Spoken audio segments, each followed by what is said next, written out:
Well, hello and welcome to another Jimbo's Driveway. I can't believe it, but it has been almost 3 months, if not 3 months, since I posted my last video. And like many other people, we've been affected by the COVID-19 pandemic that's been going on, and that's the same reason I've not had the time to do any videoing. But not necessarily for the reason you might think. My work has actually been incredibly busy. My day job is I run a business repairing Apple Mac computers and supporting businesses that run Apple technology at work. So I've actually been incredibly busy, and between that and the changes we've had to make at home, I just haven't had a minute. So this video is a bit overdue, but I'm really pleased I've actually got some time to do it. And the reason I've got some time to do it today is because today is my birthday and I'm actually having a day off work. So I've got some time to myself, and I thought I'd get an opportunity to get this content down because I really wanted to give you the next part of the story around my Jaguar XJS V12. And as today is my birthday, that means I've got some new toys to play with, and the new toy that I got specifically was a Hero 4 GoPro, and it's wired in.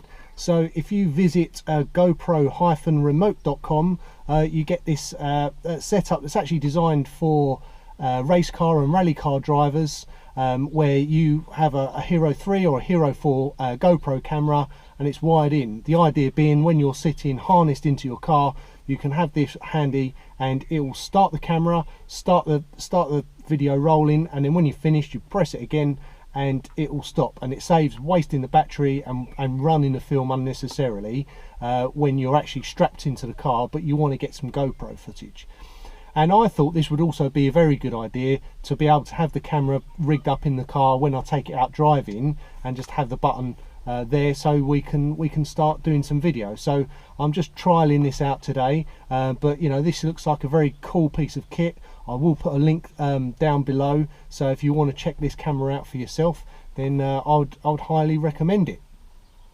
So moving on, today's video we're going to have a look around the car in a bit more detail. It has now been a few months that I've owned the car, and a few months since I did the first video where I said I wanted to do various things, and the time elapsed has allowed me to sort of learn more about the car, some of its characteristics, maybe some of the things that I would like to change or improve over the course I own the car in the future.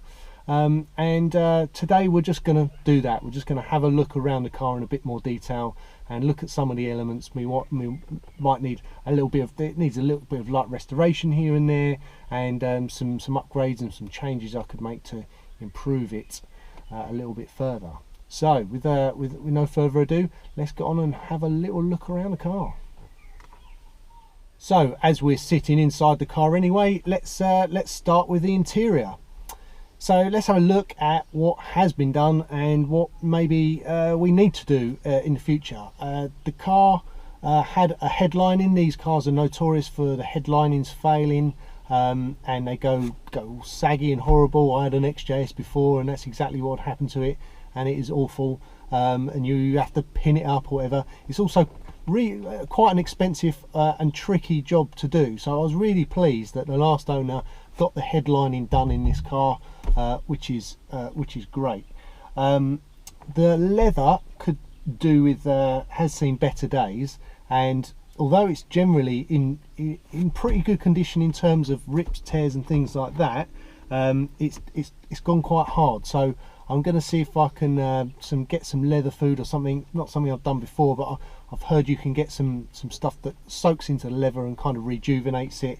The stitching has actually gone in some places where it's got so hot and dry in here over time that the stitching's actually failed.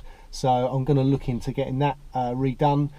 I may think about changing the seats, but it's kind of low down the priority list at the moment. So I'm going to see what I can do to sort of freshen the car up. The door cards could also do with a bit of freshening up, and the wood veneers in here mainly in good condition, but there's a couple of bits that could do with some attention.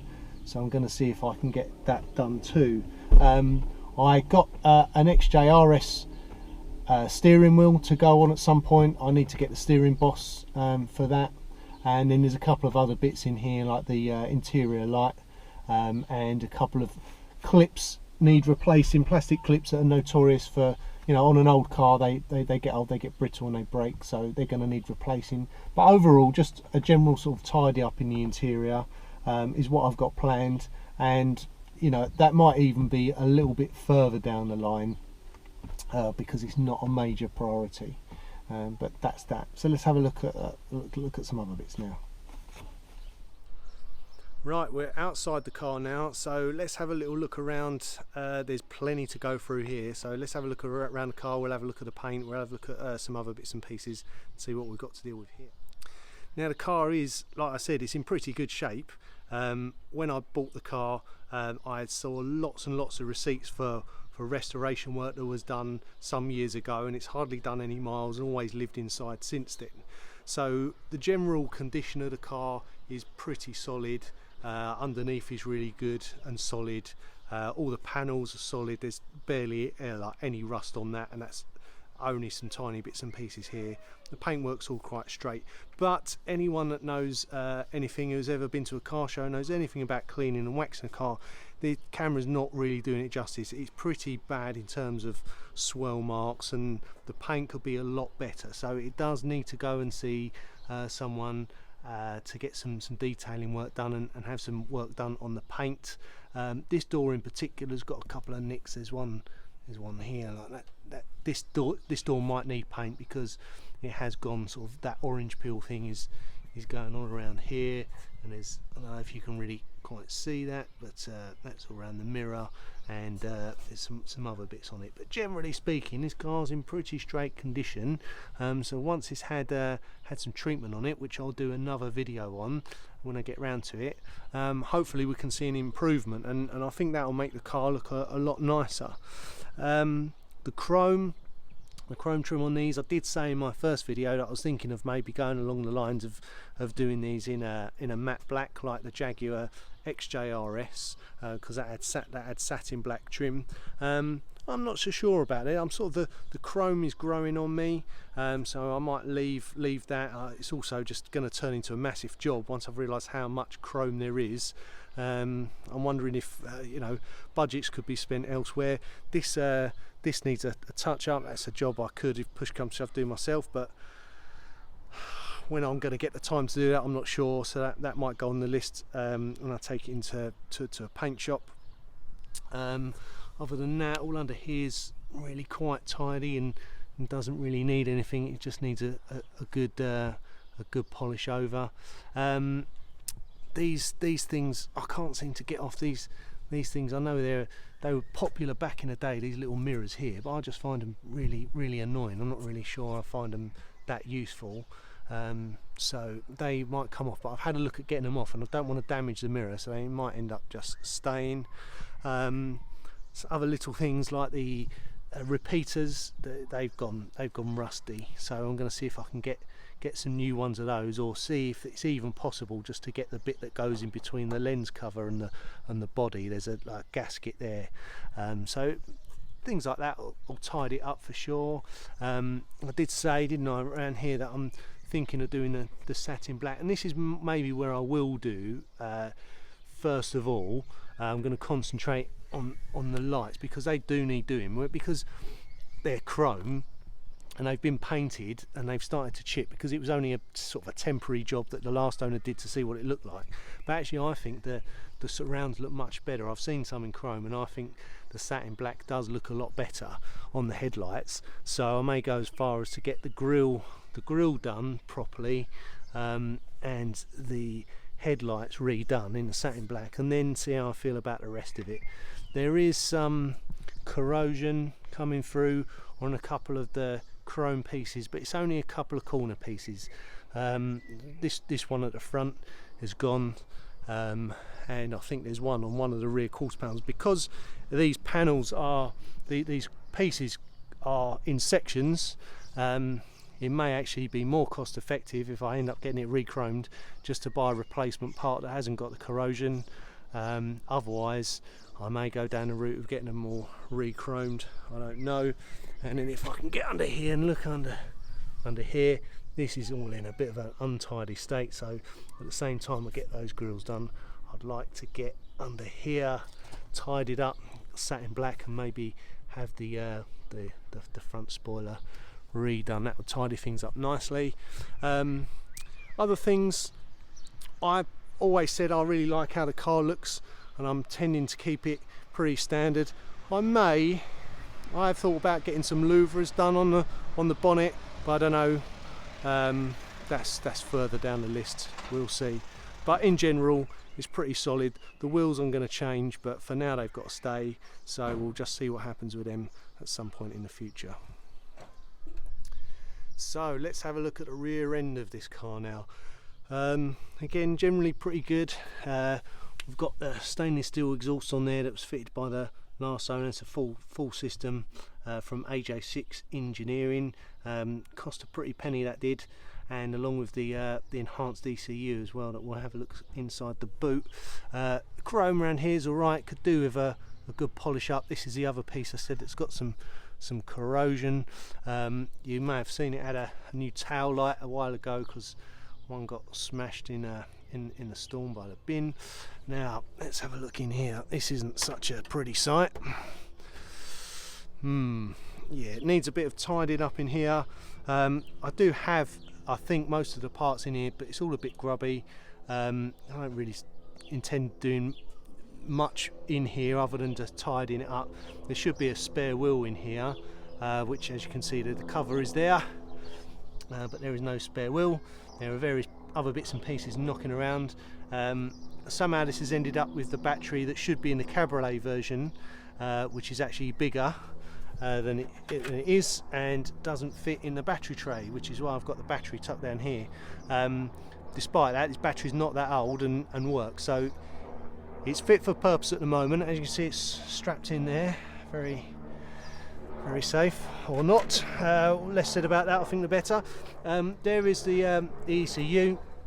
So it's got the enhanced ECU from AJ6 Engineering, which can particularly help.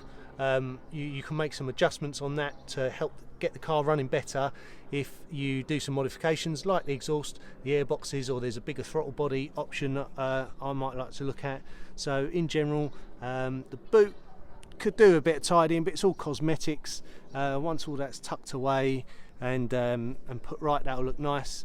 Again, not a massive priority, but something I will get to at some point, and then get the boot tidied up. Right, let's have a look under here. This is the main event, and this is where all the magic happens. So there we are, the famous 5.3 Jaguar V12. Quite an engine in its day, and even now is quite something. But there's a lot of plumbing and pipe work and all sorts of stuff going on under here, which I would like to either replace, tidy, eliminate. All of the fuel rail and the fuel pipes, I believe, have been done sort of semi recently, and all look in pretty good shape. Could do with a really good tidy up. It's still got the original air boxes, which are a bit small and only really suck in hot air from the engine bay. So there's various modifications you can get. One is a replacement throttle body, as in here, that has a bigger butterfly valve in it, and lets in a few more horses, and also a bigger airbox system. And you can even change this up and put something from the Jaguar XJS on here, which replaces this front panel here that needs replacing anyway. So I might look into seeing whether I can either get that replaced or even get that modified, to get a bit more cool air coming in from the front. This looks a bit worse than it is. It's mainly all sort of surface and superficial rust, but something I will get round to tidying up at some point. I do realise I keep saying I'm going to eventually get this stuff done, pretty much because I don't think I'm going to have much budget for stuff this year. I'm just going to see what I can do with it this year, and then maybe over the winter I might put it in and get a few bits done. The rocker cover gaskets on here need doing as well. Rocker cover gaskets aren't a big job in themselves, but when you have to remove all of this stuff before you can even start it, it does turn into quite a job. So again, that's another one that I might get the engine bay freshened up over the winter. Another common issue on these is these viscous fans, which are prone to cracking and breaking as they get old, which is not good. I'm actually in favour of potentially going all electric and putting in a dual electric fan system. There's also an uprated radiator you can get. I think it's a deeper radiator, an aluminium, which anything that can be done to help keep this car cool is a good thing, because they generate a lot of heat. And speaking of heat, those in the know will have realised that there's a big hole in this area which should house the air conditioning pump.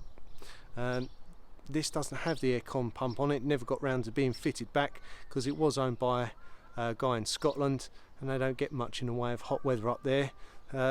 So he never got round to fitting the aircon pump. I do have it. Having moved it, I picked it up and realised how heavy it is. I'm kind of in two minds as to whether I'm ever going to reinstate the air conditioning on this. I'm not going to be doing huge miles on it. I can't see me doing much touring in it. So the jury's out as to whether aircon's ever going to go back in this car. We'll see. So we've brought the car out for a drive just so we can cover a couple of other observations that I should make about the car since I've been driving it now for a few months, and things are consideration for the future. The first and the biggest one out of these is to do with the gearbox. This car was originally an automatic gearbox, a 3-speed auto gearbox, as all of these cars, and this one's had 5-speed manual transmission done.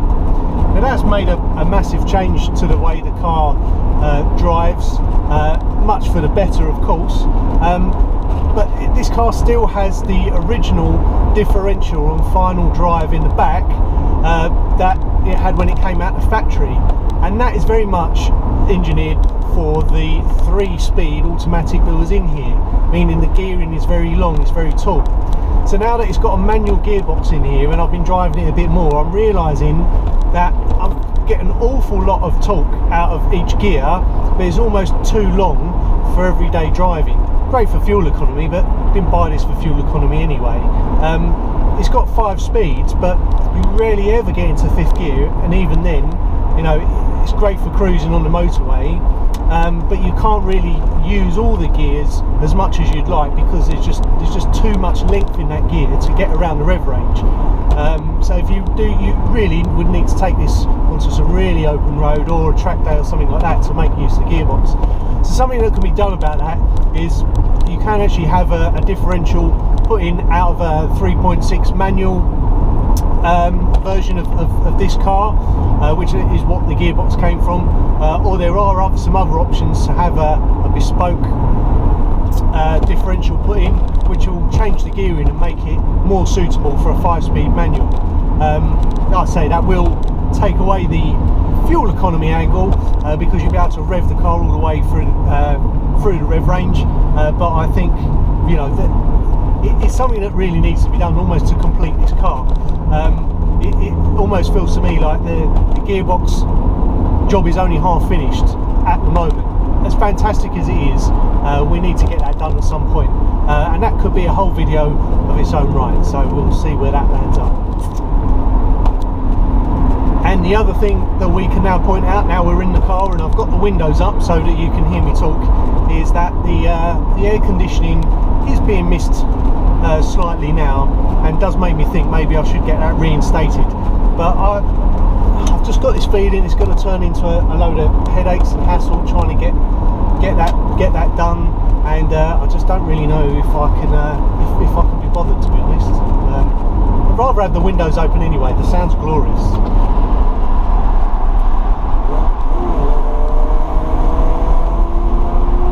I mean, that's better than any radio.